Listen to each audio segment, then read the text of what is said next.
এই মিছিলটি ছিল একটা নির্বাচনী মিছিল, কিন্তু সেটা একটা প্রতিবাদী মিছিলে রূপান্তরিত হয়েছিল ছাত্রদলের চুরির কারণে, বিএনপির চুরির কারণে সেটা একটা প্রতিবাদী মিছিলে পরিণত হয়েছিল।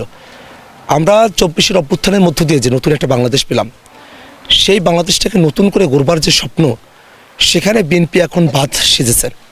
তারা নিজেরা নিজেদেরকে 200-র উপরে মানুষকে, প্রায় 300 মানুষকে তারা নিজেরা নিজেদেরকে হত্যা করেছে।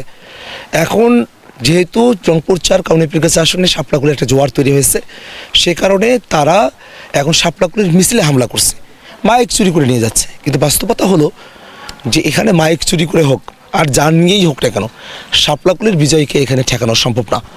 আমরা যারা বিএনপির নেতাকর্মীরা আছেন, আমরা তাদের কাছে আহ্বান জানাই যে আপনারা একটা সুষ্ঠু রাজনীতি করেন।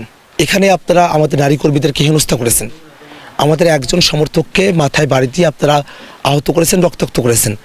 আমার বক্তব্য কাটপিস করে, সেই বক্তব্য ভুয়া বক্তব্য, কাটপিস বক্তব্য প্রচার করে জনগণকে বিভ্রান্ত করেছেন, হারাগাছের মানুষদেরকে আপনারা উস্কে দিয়েছেন। এই সমস্ত কিছু কিন্তু জনগণের কাছে এখন ধরা পড়েছে। জনগণ কিন্তু এই প্রত্যেকটা জিনিসের হিসাব 12 তারিখ শাপলাকুলি মার্কায় ভোট দেওয়ার মধ্য দিয়েই এই হিসাব কড়াই গন্ডায় উসুল আদায় করে নেবে ইনশাআল্লাহ।